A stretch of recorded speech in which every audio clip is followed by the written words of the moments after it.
Good afternoon. My name is Lauren Williams. I'm Adult and Community Services Manager for the Columbia Public Library.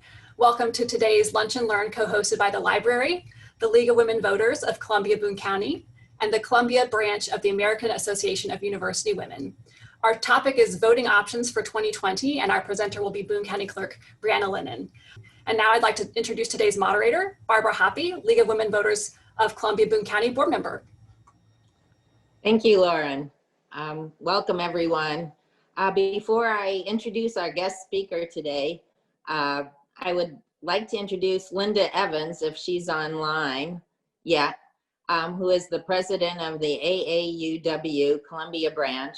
And she will say a few words about Holly Burgess, as this is also the annual Holly Burgess Public Policy Forum. Is Linda on the line? Is Linda on? I don't see her in the attendees list, Barbara. Okay.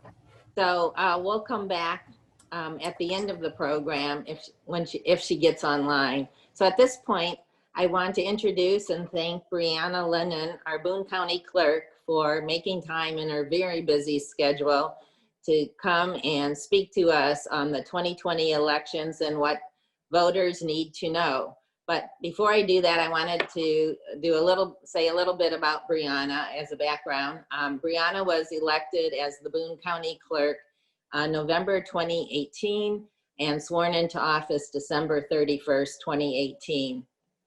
And she was elected to a 4-year term, and those are midterm elections. Brianna graduated undergrad from Truman State Universities, and she also holds a master's in public policy and a law degree from the University of Missouri. Prior to her election as Boone County Clerk, Brianna served as Assistant Attorney General in the Consumer Protection Division of the Missouri Attorney General's Office before joining the Missouri Secretary of State's office under former Secretary Jason Kander. As a Deputy Director of Elections and first coordinator of the Election Integrity Unit in the Secretary of State's office, she worked closely with local officials, local election officials across the state to ensure that elections were simple, secure, and accessible for voters. She lives in Columbia with her husband, Scott, and 2 children. She is active in the local community and has served on several boards. So with that, Brianna, we look forward to learning from you and asking questions. Thank you, and I'm going to share my screen. I really appreciate being able to present to everyone today.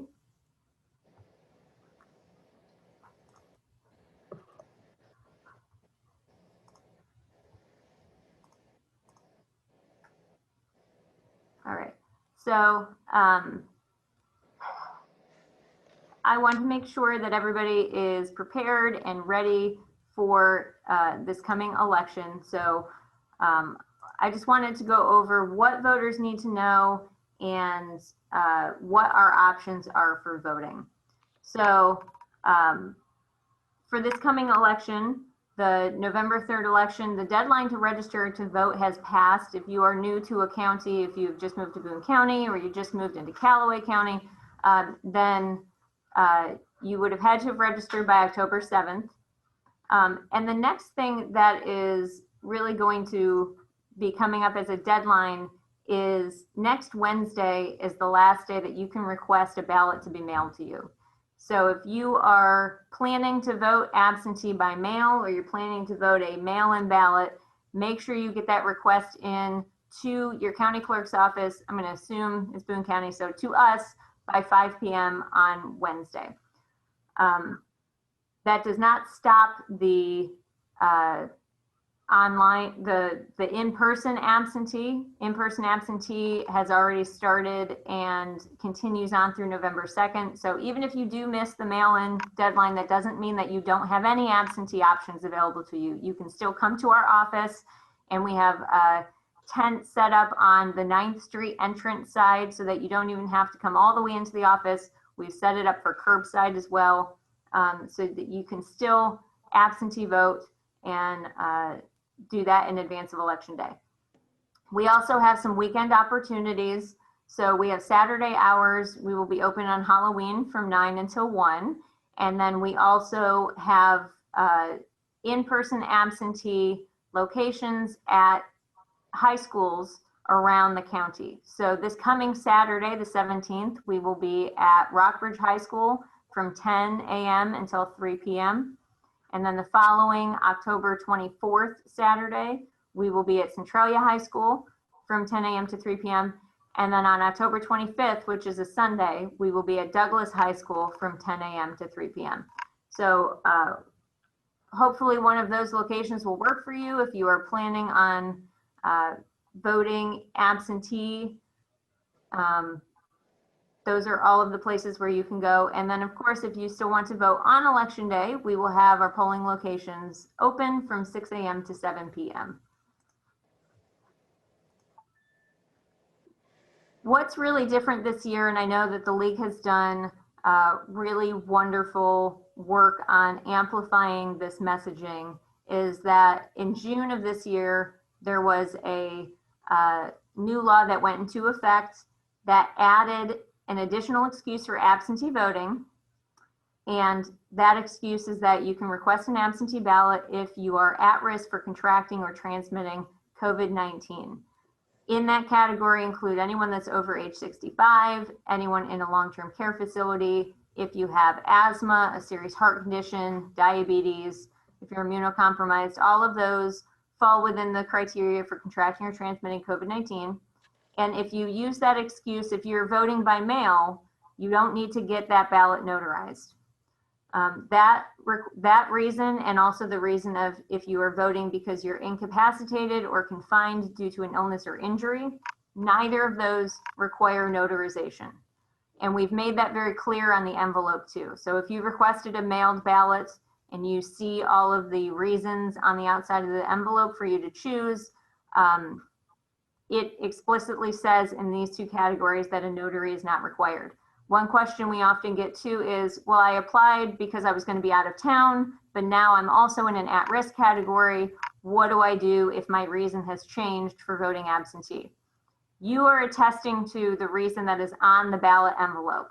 So if something has changed between the time that you've asked for the ballot to be mailed to you and the time when you're filling out the ballot, what you fill out on the ballot controls. So that also means that if you are voting and you choose the at-risk category for COVID, but then you're going to be out of town, if you choose the out-of-town excuse, you will need to have it notarized.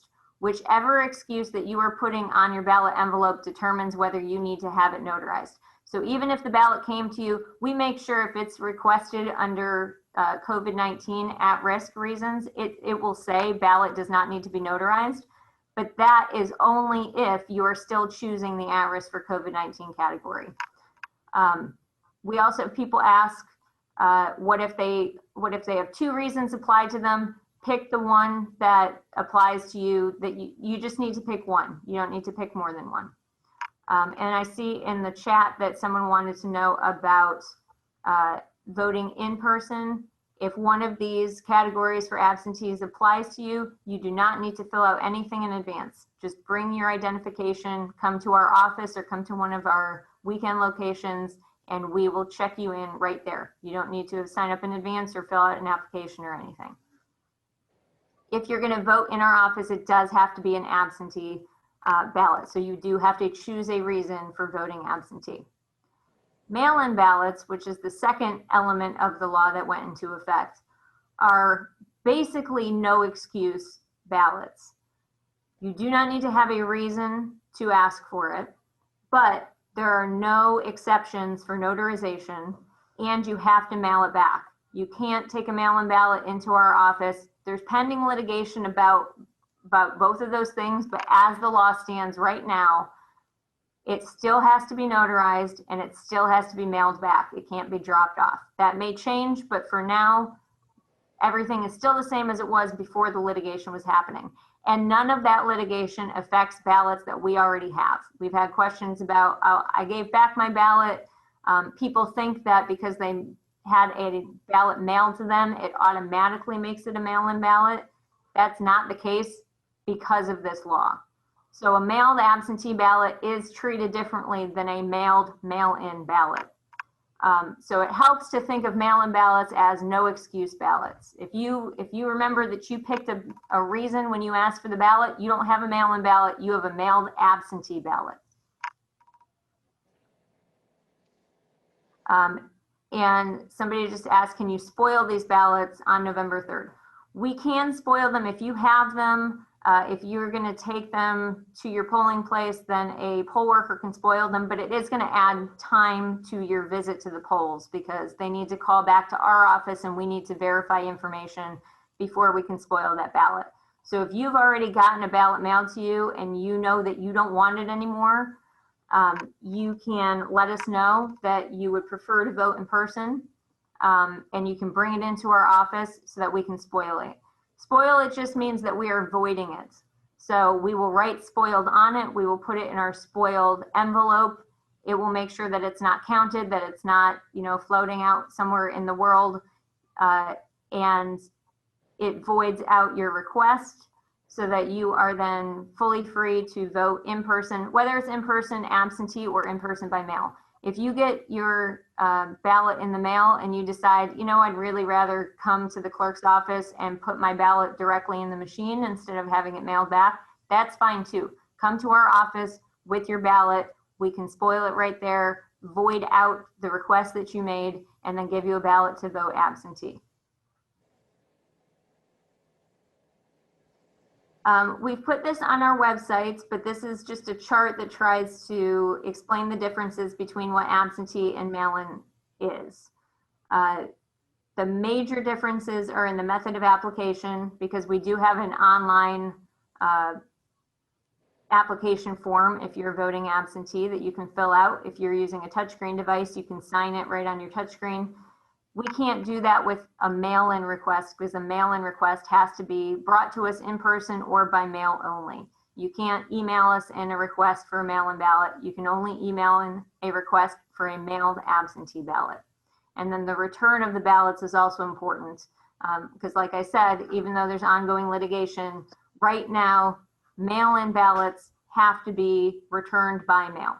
And we did incorporate drop boxes by working with our local post office, where we now have a new collection box, a USPS collection box right outside of our office on the west side entrance to the Boone County Government Center. And we have a big sign on it that says ballot drop-off box. And then there's also a drive-up one at the Walnut Street at 5th and Walnut at that post office in Columbia that also says ballot drop box. So you can put any ballot you want, whether it's a mailed-in ballot or an absentee ballot, in one of those boxes, and it will get back to us and it will be counted.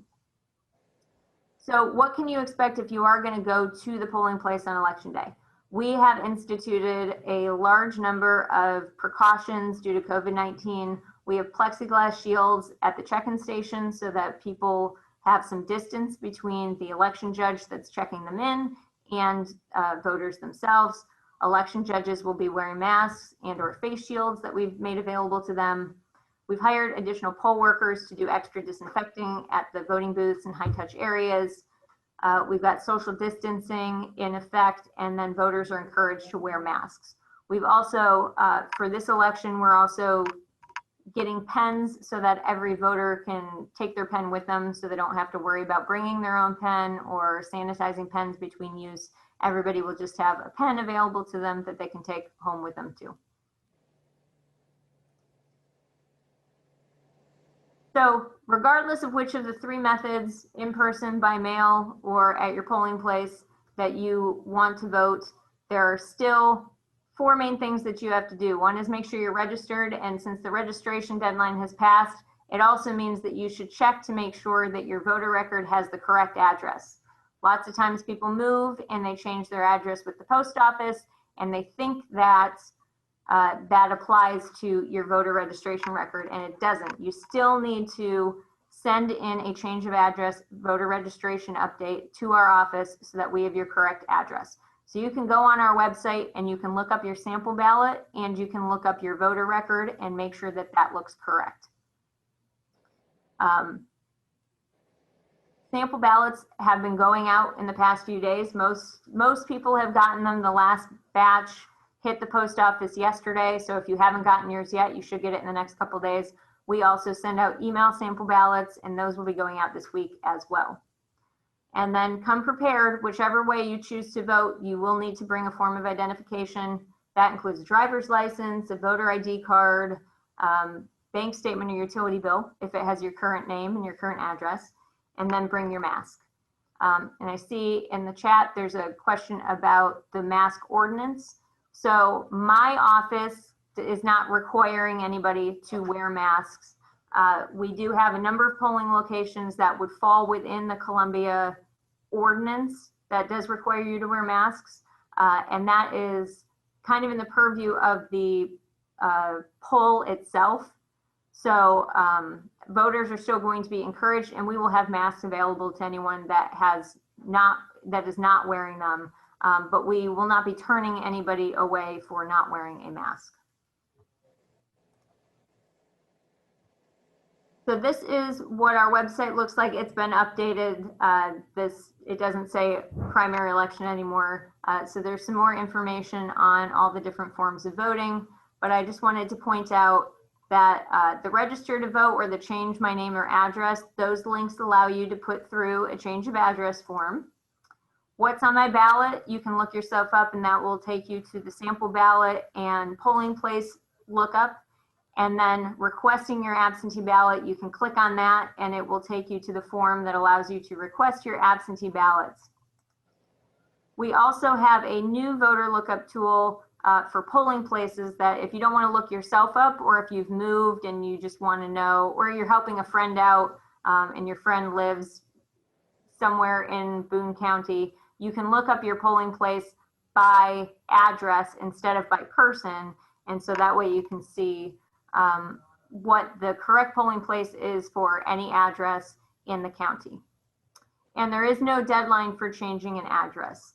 You can change your address even on election day, although again, just to make sure that you have a smooth experience at the polling place, it's better to do it in advance so that you don't have to take time out of your day to update that while you're waiting at the polling location. Getting involved, I feel like this group in particular is already extremely involved in elections. We are doing really well on getting election judges. Right now, the challenge, of course, is making sure that we have balanced poll workers at each of the locations. We do need to have representation from both Republicans and Democrats. And so making sure that we have enough of both parties to fill that role. That's what we're working on right now. And the last part I wanted to talk about, because this had kind of come up before, just to give a little overview of, and somebody just asked too, how are absentee ballots counted? So if you are requesting your absentee ballot to be mailed to you, and you're bringing it back to us or you're mailing it back to us, and this is true of mail-ins too, any kind of ballot that is mailed out and mailed back to us, those are all checked in, and then they are kept in batches in a locked up box in our vault until the Thursday before the election. So on the Thursday before the election, we start bringing election judges in, and they work in bipartisan teams of 2, and they do the last check on the envelopes. So when the envelopes come back in, if we have you marked as a received in, then there's nothing wrong there's nothing wrong with your ballot. So if we've checked you in, we've made sure that your name is on there, your signature's on there, your address is on there, and there's really no reason why it's not going to be counted. The bipartisan election team is the arbiter of that. So if they do have questions, then those are things that we have to have answered. But our cursory look makes sure that everything is filled out.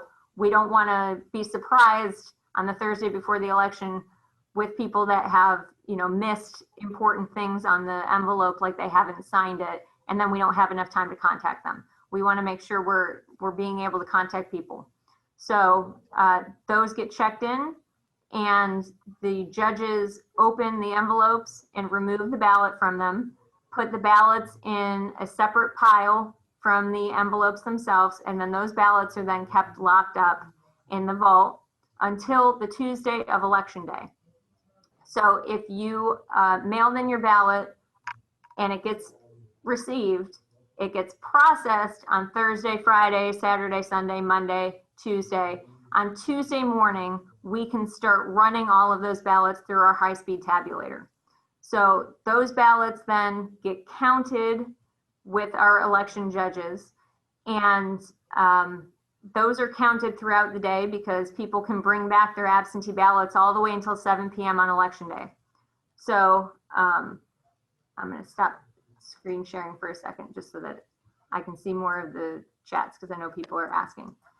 So as the ballots are coming in on Election Day, we are constantly counting them because we have the election judges opening up the envelopes and then giving them to the counting room team, and the counting room team is putting them through the high-speed tabulator. So up until the August election, what we could 100% definitively always say is absentee ballots are the first returns that we always got. And that's because all of that high-speed tabulation was done by like 4 o'clock on Election Day because we just didn't have that many mailed-in absentee ballots. And so then when 7 o'clock hit, we could upload those results into the election results tabulator machine, and that would be what our 7:30 results would be. Well, in August, we were still counting until 9 or 9:30 at night. So by that point, we'd already had election judges coming back with their polling place results. So polling place results got fed in first, but they're all still part of the same bucket of votes that are going to be counted on election night. It's not like provisional ballots where provisional ballots are investigated and checked and all of that for the 2 weeks following the election. Absentees are always included in the unofficial results, and they always will be. It'll always be part of that process. The ones that are done in person tabulate even faster because they're already in the machines. So nobody physically touches those ballots to look at them because they've already been counted. They've already been put in the machines. So at that point, we actually have 3 of our DS200s, which are the same voting equipment you see in the polling place. One is in our office up here, one is down in the curbside voting location, and one is our travel one that we take to the different weekend locations. All 3 of those, the tabulated memory sticks that have the results of the ballots counted on them just get fed into the computer that tabulates all the results. So that goes extremely fast because we don't have to physically feed the ballots through a high-speed tabulator. So that is how the absentee process works. Let's see, there was one other question I saw. If you're in line at 7, so this actually dovetails into the timing of when the results come out. So if you're in line at 7 p.m., yes, you can vote in the election at your polling place. You have to be in the line at 7. You can't be running up to the door at 7. You have to be in the line at 7. And what our poll workers usually do is one of the poll workers goes to the end of the line. So at 7 o'clock, nobody new can be added to that line. But we are required, and we always do, stay open and still voting people until every person in that line that was there at 7 p.m. has been counted. So we make sure that everyone has that opportunity, but that also means that sometimes we get results a little bit later. If we have a poll that's open until 8 o'clock voting people, because lots of people came at 6:55 and still needed to get through the process, then those election judges are going to take longer to close down the poll and get the results back to our office. So all of those things play into when we get the ballots back and when we get the results back to our office to be added together to our election night results.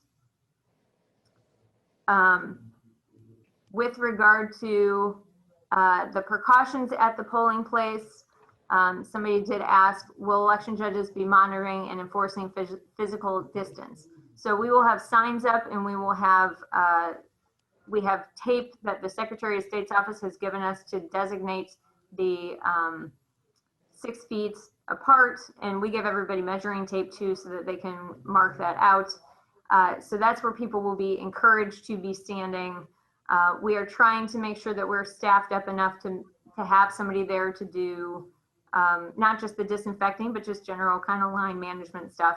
And that works out whether we have social distancing in effect or not, even previous to COVID-19.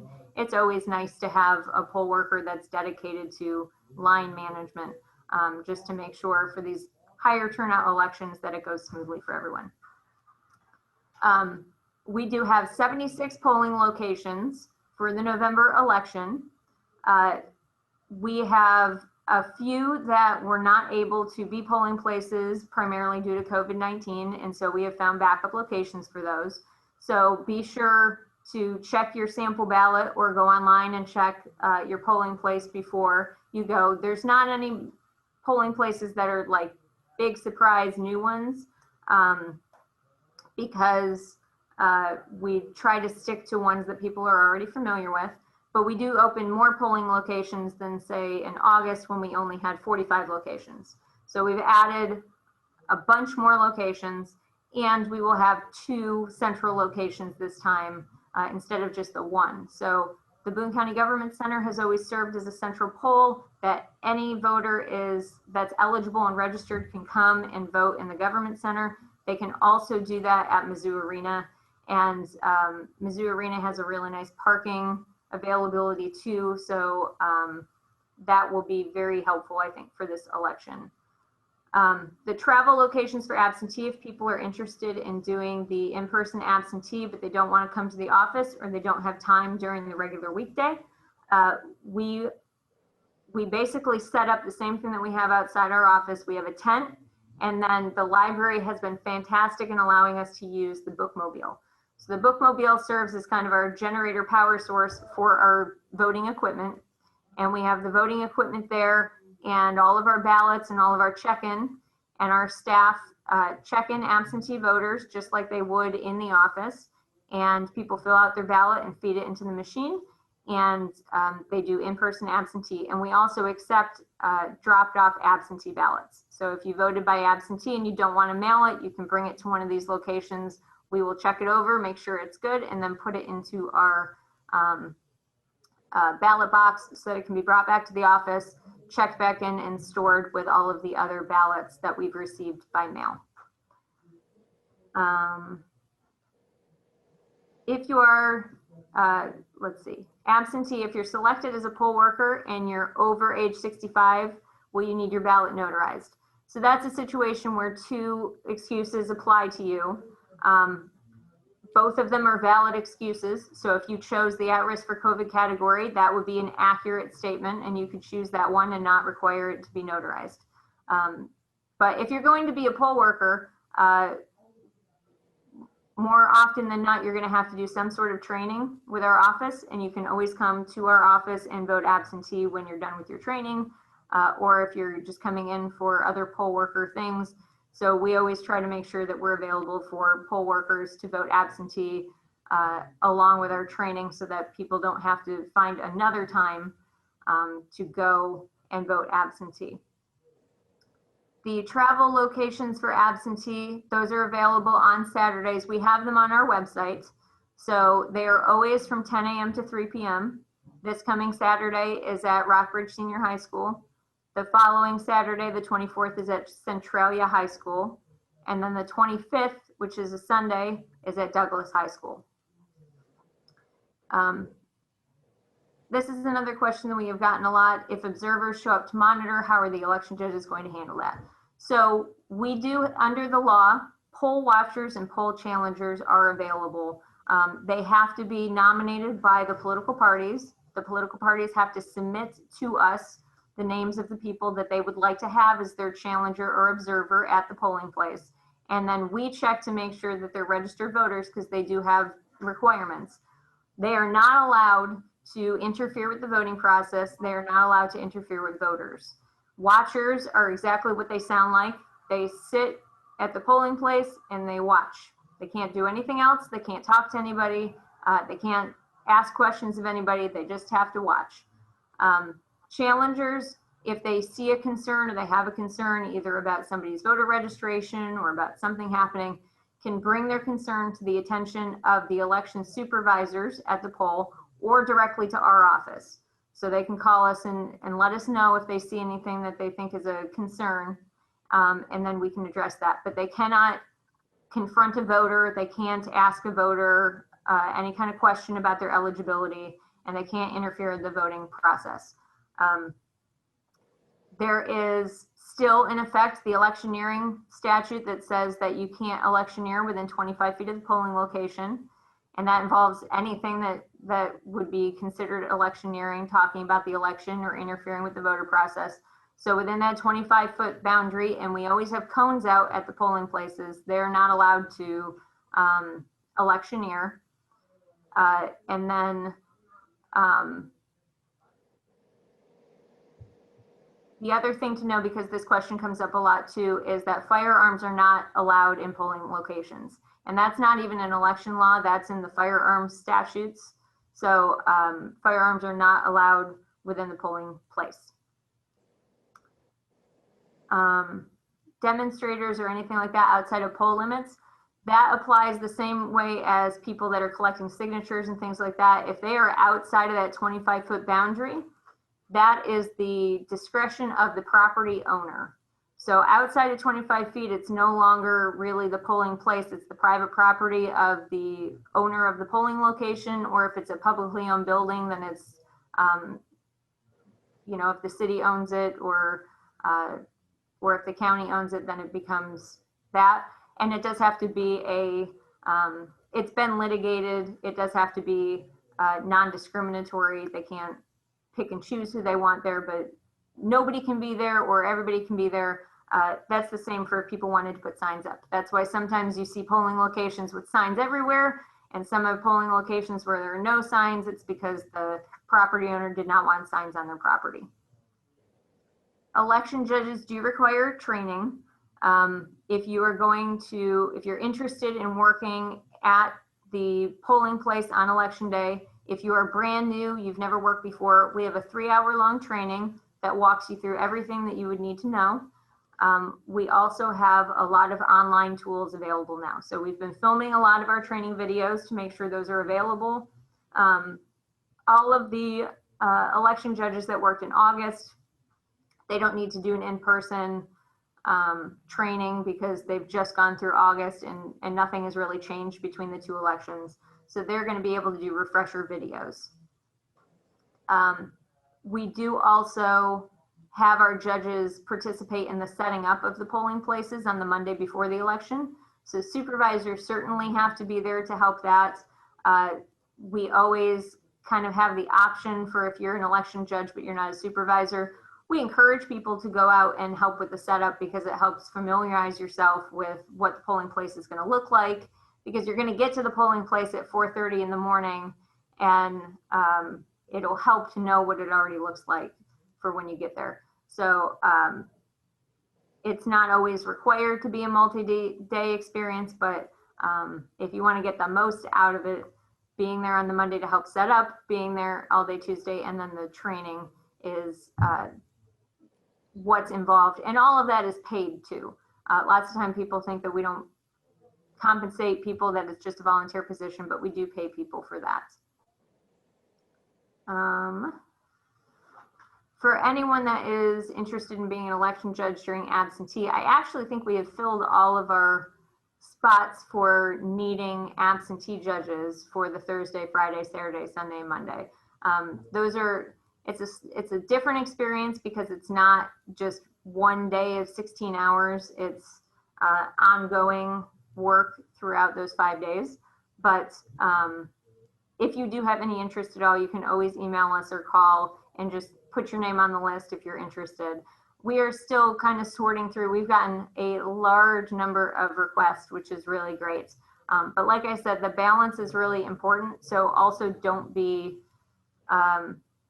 super offended. We will have our election judge coordinator is working many, many hours to get the training set up and to communicate with all the election judges. So don't be offended if she reaches out and says, thank you very much, we really appreciate it, but we have kind of filled the need right now, because a lot of it is about balance. So you should still hear from us. If you don't, feel free to call, but we are receiving a large number of applications, which is fantastic. We're really happy about it. We're just trying to assign people to polls now and making sure that we are good in each of those locations, because we don't want to have any lopsided bipartisan teams. And Brianna, there was one question that hadn't been answered yet, which was, do you have an estimate of the percentage of voting absentee versus in person on the day of election? So for the June election, we were at about 30%, almost 30% voted absentee out of the total number. So we had 11% overall turnout, but 30% of that was done absentee. For August, that was a 20% change. So we had 30% turnout, but 20% of that was absentee. At this point, I'm not exactly sure. We've had over 16,000 requests for absentees, which makes me think that we're on track to have something like 25%. And my goal had been for somewhere between 25 and 30%, because I think if the expectation, and I'm a little torn on this right now, but if the expectation is that this is truly just a proportional shift of how people are voting and not indicative of 90% turnout at the polling locations, then that will greatly help the experience on election day, because with social distancing, it's going to be challenging to, get people completely separated all of the time. And so lessening the number of people showing up on election day is really important. And I think if we hit about 30%, then we would see a pretty good chunk of that taken out. So I don't know that we'll hit 30, but I feel like we're on track to hit at least 25%. We're very happy to be part of this seminar and to honor Holly Burgess in this fantastic way. You remember that she was quite active in both the League of Women Voters and in the American Association University of Women Columbia branch. In fact, she was serving as president the years that she passed. We want to recognize the importance of active participation in our government, and this is a year when we remember the 100th anniversary of the 19th Amendment, and when we make a commitment to vote 100% of the time. We are honoring Holly Burgess as well as all the suffragettes that have come before us. So that is our challenge, to vote 100% of the time, no excuses. Great, thank you so much, Linda. We were so proud to have known Holly and appreciate the opportunity to work with AAUW and the library in this endeavor, encouraging everyone to vote.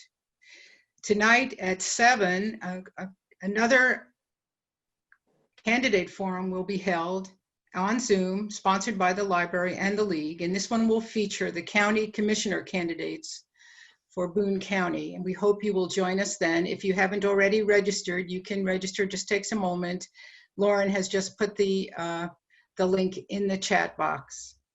Well, thank you again for participating, and hopefully got your plan ready to vote. And thank you, Barbara Hoppy, for moderating, and Linda for sharing information about Holly, which was great, and about the fact that we have this great right to vote granted by the 19th Amendment. And thank you so much, Brianna, for everything you're doing. It's so impressive, all of the new things, the on-site registration at the different locations, the voting at Mizzou Arena. These are such great new ideas, and we're glad to have you as our county clerk.